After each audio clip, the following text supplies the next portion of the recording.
Hello dear friends, एक minute वाली news में आपका स्वागत है। मैं आज एक मिनट आपसे कुछ अलग बात करने वाला हूँ। ये बात ये है कि देखिए, इस कंटेंट के महत्व को समझिए आप लोग। ये कंटेंट एक स्टेप का कंटेंट नहीं है कि डायरेक्ट मैंने पेपर उठाया और उससे निकाला और डाल दिया। ये कई पेपरों का कंटेंट होता है। कई पेपर के बाद कई स्टेप इसमें चेकिंग होती है। चेकिंग करने के बाद तब इसका प्रोसेस होता है कि हाँ, अब इसको डाला जाए। ठीक है, ऐसे नहीं है। ये प्रीलिम्स और मेंस दोनों के प्रोस्पेक्ट से बहुत इंपॉर्टेंट है। प्रीलिम्स तो है ही इसमें, तो इससे आपके ब्रॉड ब्रॉड प्रोस्पेक्ट में आप सोच पाएंगे। ये चीज़ पढ़िए, देखिए। और मैं इसका विस्तार पूर्वक इसके अध्ययन के लिए मैं आपको इसका पीडीएफ भी तो दे देता हूँ। आप इसका एक बार से रीडिंग का नाम मार लीजिए, आपको पूरी पेपर नहीं पढ़नी पड़ेगी। मैं उससे निकाल के कट पेस्ट ले आता हूँ आपके लिए। इंपॉर्टेंट, मोर इम्पॉर्टेंट, जो एग्जाम्स के लिए बहुत ही ज़रूरी है, तो वो न्यूज़ है आपके लिए। ठीक है, तो ध्यान दीजिए। ठीक है, तो आज की न्यूज़ की स्टार्ट करते हैं। आज फर्स्ट न्यूज़ है कि 40% से अधिक दिव्यांगता वालों को मिलेगा 4% का आरक्षण।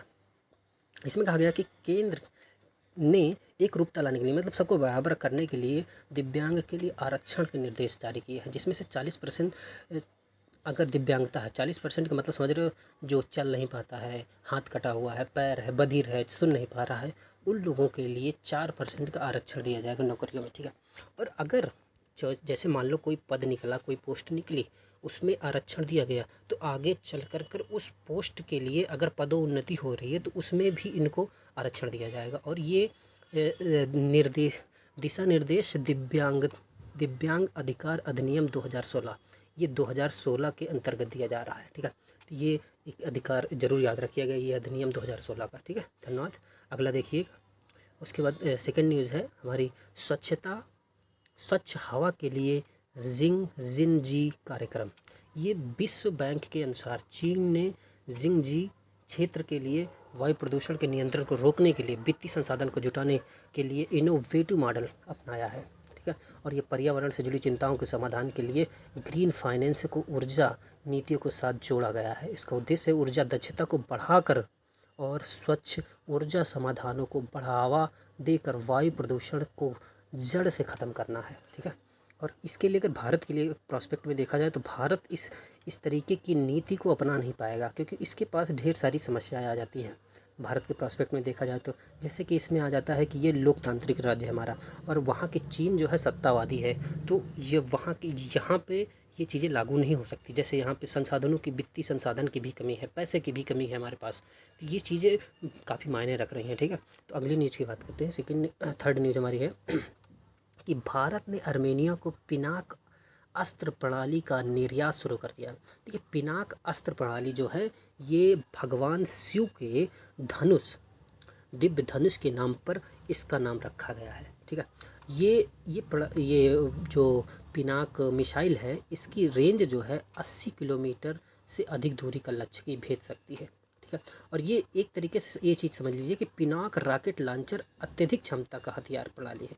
ये एक कह सकते हैं कि ये स्वदेशी मल्टी बैरल रॉकेट लॉन्चर है, और इसकी रुचि के लिए वैश्विक रुचि के बीच भारत और आर्मेनिया को अत्यधिक सक्षम और पिनाक रॉकेट की आपूर्ति शुरू हो चुकी है, जिसमें डीआरडीओ विकसित रॉकेट लॉन्चरों की आपूर्ति की लगभग उसी समय शुरू हो चुकी है। ठीक है, तो ये जो इसका वो हुआ है कि एक दूसरे के बीच में साझेदारी हुई है, इसमें आर्मेनिया और अमेरिका और फ्रांस भी शामिल हैं। ठीक है, ये लोग भी लेने के लिए इस हथियार को ये पिनाक के लिए जरूर मतलब समझौता कर चुके हैं। ठीक है, अगली न्यूज़ की बात करते हैं। अगली न्यूज़ है कि पंत पर धन वर्षा हो रही है। 27 करोड़ रुपए में बिका है पंत। आईपीएल के इतिहास में सबसे महंगा खिलाड़ी बन गया है ऋषभ पंत।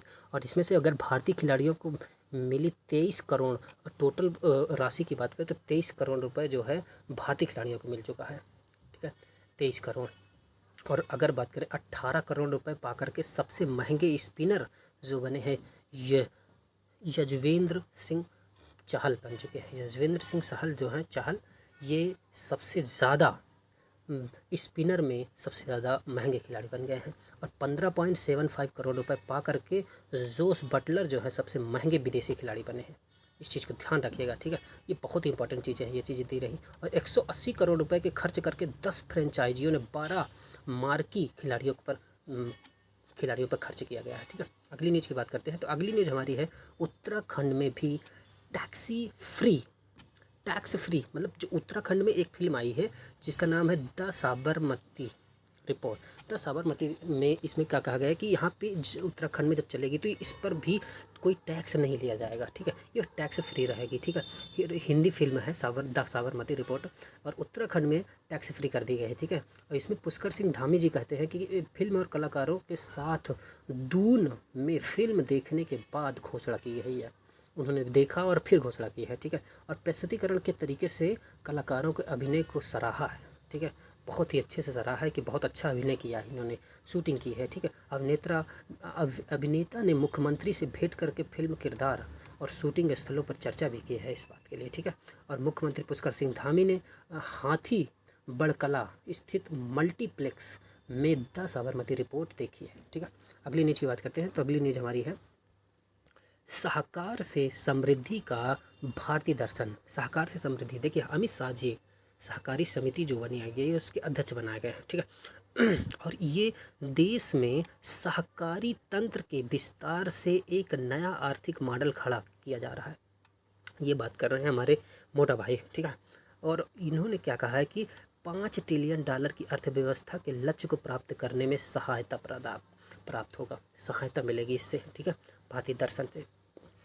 इसमें कहा गया है सहकारिता एक ऐसी व्यवस्था है जो समाज के आर्थिक रूप से आकांक्षी लोगों को न सिर्फ समृद्ध बनाती है बल्कि उन्हें अर्थव्यवस्था की व्यापक मुख्यधारा का हिस्सा भी बना देती है, मतलब उनको उससे मुख्यधारा से जोड़ती है, ठीक है।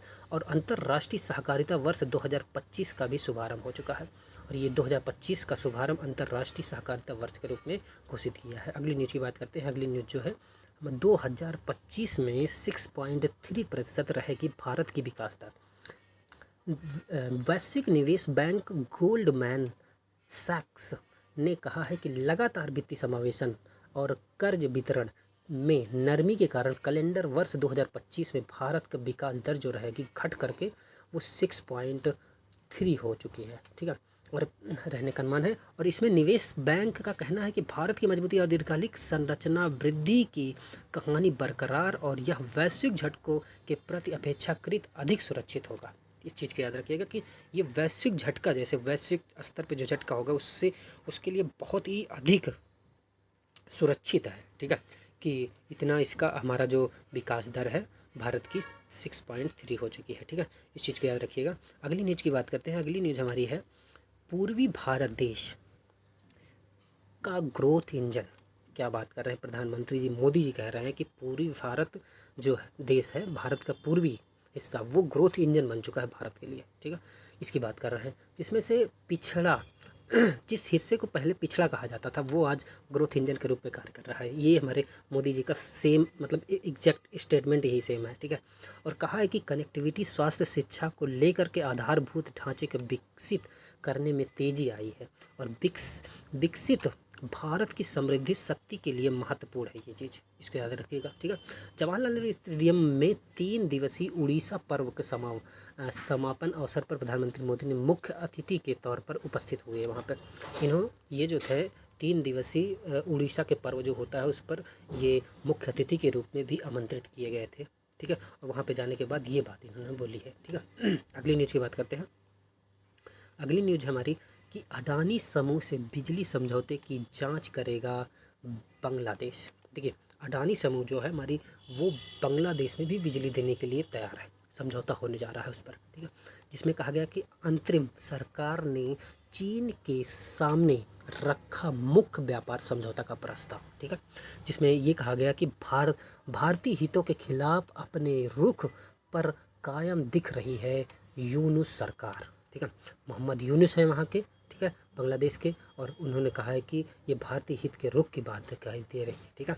इसमें धीरे धीरे कदम भी उठ रहा है इसके, ठीक है। और बांग्लादेश ने अपदस्थ पीएम शेख हसीना सरकार के साथ अडानी समूह की सहित सभी व्यापारिक समूहों के साथ बिजली समझौते के पर हस्ताक्षर कर दिए हैं, ठीक है।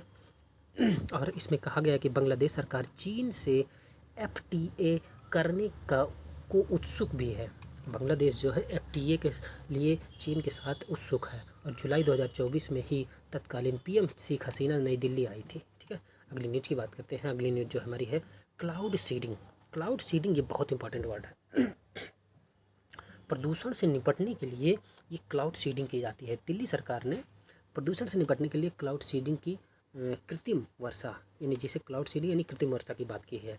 ठीक है, दिल्ली सरकार ने। और क्लाउड सीडिंग तकनीकी जिसका उपयोग बादलों की वर्षा उत्पन्न करने की क्षमता को बढ़ाने के लिए वायुमंडल में सिल्वर आयोडाइड डाला जाता है। देखिए, वायुमंडल में सिल्वर आयोडाइड का छिड़काव किया जाता है जिससे कि वायुमंडल में बादलों से वर्षा उत्पन्न करवाई जा सके, मतलब उन्हें भारी कर दिया जाता है पानी के लिए, और वो क्रिस्टल के रूप में, बर्फ़ के क्रिस्टल के रूप में इकट्ठा हो जाता है, बन के निर्माण हो जाता है और बादलों की बारिश कराने के लिए क्षमता बढ़ाई जाती है इससे। ठीक है, सिल्वर आयोडाइड और पोटेशियम आयोडाइड और सूखी बर्फ़ जैसे रसायनों को हवा में हवाई जहाज़ और हेलीकॉप्टर के जरिए आसमान में फैलाया जाता है। ठीक है, इस चीज़ की याद रखिएगा। अगली बात देख लेते हैं। 2023 में पाकिस्तान के लाहौर में भी क्लाउड सीडिंग की गई थी, इस पर याद रखना। अगली न्यूज़ हमारी, भारत ने 300 अरब अमेरिकी डॉलर का जलवायु फंडिंग समझौता खारिज कर दिया है। देखिए, भारत जो था अमेरिकी डॉलर कितने जलवायु फंडिंग के लिए 300 अमेरिकी डॉलर का समझौता किया गया था, लेकिन उसने अब हटा दिया कि मैं नहीं दूंगा पैसे। भारत ने साफ देने से मना कर दिया, इनकार कर दिया है। COP 29 में कहा गया था कि ग्लोबल साउथ के लिए 300 अरब अमेरिकी डॉलर के नए जलवायु फंडिंग पैकेज को रविवार को खारिज कर दिया गया और कहा गया कि पैकेज में बहुत कम है, ये पैकेज बहुत कम है। ठीक है, जैसा कि देखिए 3 जो अमेरिकी देश हैं, भारत ने इसको मना किया। क्यों? देखिए, जो विकसित देश हैं या फिर बड़े देश हैं, ठीक है, तो उन्होंने 300 अमेरिकी डॉलर जो भी कहा था उसको ये भारत ने इनकार कर दिया कि ये भाई कम है, फंडिंग, इनसे पैसा और वसूला जाए, क्योंकि इतने में हम जलवायु परिवर्तन या फिर जलवायु परिवर्तन से निपट नहीं सकते हैं। तो इसलिए भारत ने बाइकआउट कर दिया है 300 अमेरिकी डॉलर का।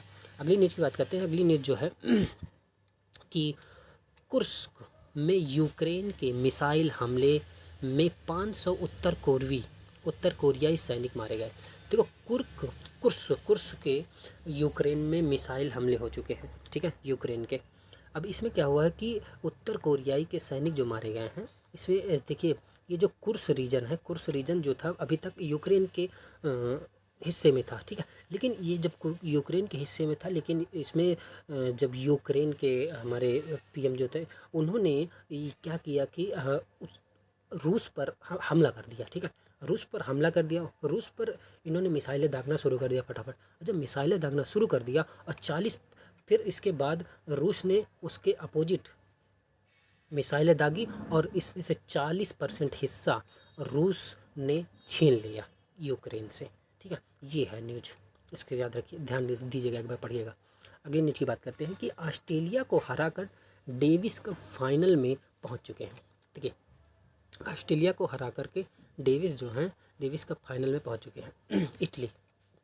इटली डेविस कप के फाइनल में पहुंच गया है। इसमें कहा गया है कि जेनिक सिनर और मोतियो बेरेटिनी ने सिंगल्स मुकाबले जीते जिससे गत और चैंपियन इटली ने शनिवार को ऑस्ट्रेलिया को 2-0 से हरा करके डेविस कप टेनिस टूर्नामेंट का फाइनल में जगह बना ली है। ठीक है, इटली ने बनाई है ऑस्ट्रेलिया को हरा कर, कितने से? 2-0 से। ठीक है, इसमें कहा गया है कि नॉर्वे नंबर 1 पर नंबर 9वें नंबर पर दुनिया के सिनर जो थे दुनिया के 9वें नंबर पर आए हैं खिलाड़ी। ठीक है, इसको भी याद रखिएगा। ठीक है, अगली न्यूज़ की बात करते हैं। अगली न्यूज़ हमारी, भारत की 6 गीगाहर्ट्ज़ स्पेक्ट्रम सुविधा भारत में PS5 प्रो कंसोल लॉन्च को क्यों प्रभावित कर रहा है, इसको याद रखिएगा। 6G गीगावाट स्पेक्ट्रम की बात कही गई इसमें भारत के लिए। ठीक है, इसमें कहा गया कि भारत पूरी दुनिया में वाईफाई के मुख्य रूप से 2.4 गीगाहर्ट्ज़ से 5 गीगाहर्ट्ज़ की आवृत्ति के मुख्य बैंड का उपयोग किया है। ठीक है, और 2021 तक दुनिया भर में कई नियामक प्राधिकरणों ने वाईफाई के लिए स्पेक्ट्रम के तीसरे बैंड को लाइसेंस देना शुरू कर दिया। हालांकि भारत और चीन के बीच सभी गीगाहर्ट्ज़ स्पेक्ट्रम के उपयोग की अनुमति नहीं मिल पाई है। ठीक है, अगली न्यूज की बात करते हैं। अगली न्यूज जो है हमारी व्हाट्सएप की गोपनीयता की बात कही गई है। कंपटीशन यानी इसकी CCI competition communication of India, इसने क्या कहा है कि मतलब कि इसने कहा है कि व्हाट्सएप पर फैसला डेटा गोपनीयता के लिए मील का पत्थर साबित होगा। व्हाट्सएप पे गोपनीयता जो होगी मील का पत्थर साबित होगी गोपनीयता के लिए। इसमें कहा गया है कि जैसे कि 2021 की गोपनीयता नीति लाई गई थी, व्हाट्सएप में भारतीय प्रतिस्पर्धा आयोग ने हालिया के फैसले में डिजिटल अर्थव्यवस्था में डेटा गोपनीयता, ठीक है, अर्थव्यवस्था में डेटा गोपनीयता की प्रतिस्पर्धा के लिए दूरगामी प्रभाव है। ठीक है, ये दूरगामी प्रभाव दिखाएंगे। और CCI ने पाया है कि व्हाट्सएप ने अपनी मूल कंपनी मेटा के साथ मिलकर के डेटा शेयरिंग को अनिवार्य